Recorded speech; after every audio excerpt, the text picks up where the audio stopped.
Welcome to the deep dive.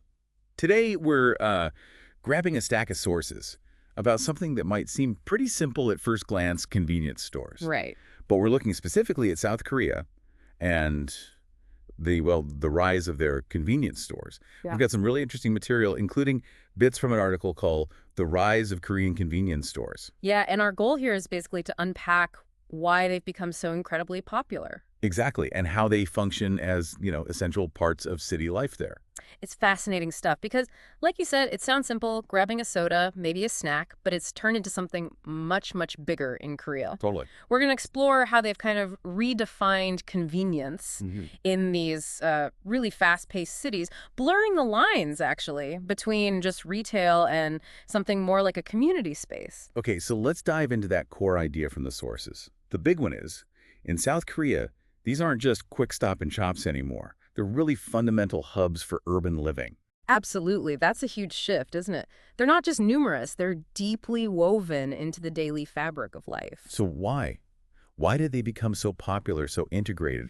The sources point clearly to a couple of key factors in Korea. It seems to be about the lifestyle, mostly. That really fast pace, combined with high population density. That pairing makes a lot of sense. Living or working in a crowded city, everyone's always rushing. Exactly. And the source really emphasizes how these stores directly meet the needs of, say, busy workers grabbing lunch or students between classes, even late-night travelers needing something. It's all about that immediate access, and not just who they serve, but the availability. That's key. Right, the 204/7 aspect. Yeah, 24 hours a day. And they're practically on every street corner. The source notes that ubiquity, that constant presence, that dense network. It means they're always there, right when you need them. Okay, but here's where it gets really interesting, I think. It goes beyond just being open late or being nearby. It's the sheer range of services. Oh, absolutely. The sources detail this. It's way beyond just food and drinks. They've become these multifunctional spots. Like what specifically? Well, get this. You can buy a freshly microwaved meal, sure, but you can also print documents. Print documents, wow. Yeah, or send packages, buy concert tickets.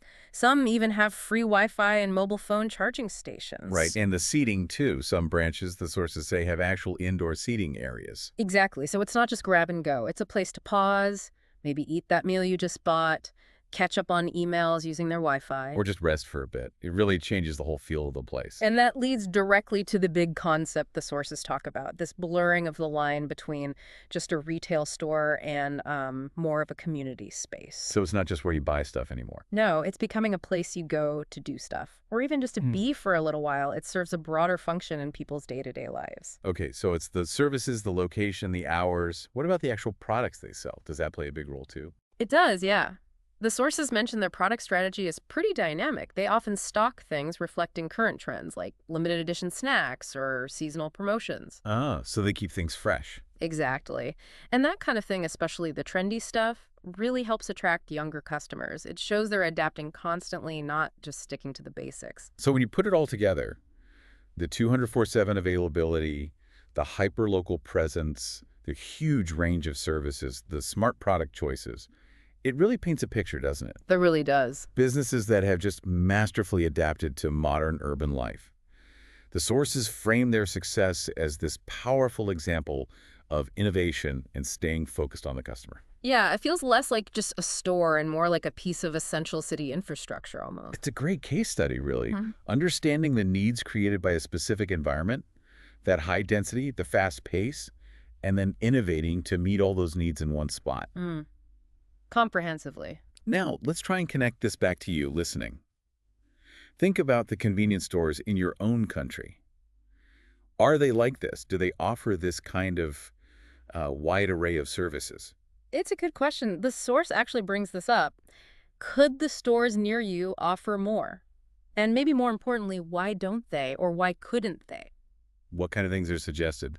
Well, the discussion in the source material mentions things like adding dedicated meal areas, like proper seating, or maybe expanding digital services, printing, ticketing, that kind of thing. Things that could genuinely improve the experience and maybe attract more people. Exactly. It makes you think about the potential that might be untapped in those familiar local spots. Okay, so wrapping up what we've pulled from the material today. Korean convenience stores, They're clearly more than just shops. They're vital urban hubs. Definitely. And that's down to their round-the-clock hours, being everywhere, offering this huge range of services beyond just retail. And really adapting to that fast-paced, high-density life in Korea. Yeah. They've innovated, truly blurring those lines between shopping and, well, community living. They show this really compelling way businesses can evolve to become like integral parts of city life, prioritizing what people actually need and embracing being multifunctional. Absolutely. So, as a final thought from this deep dive, consider how the whole idea of a convenience store is being stretched and redefined in places like South Korea. It's driven by lifestyle, by technology. It kind of makes you wonder, doesn't it? What other everyday spaces you use? Coffee shops, maybe, libraries, even train stations. How might they evolve or blur their lines in the future as our needs keep changing?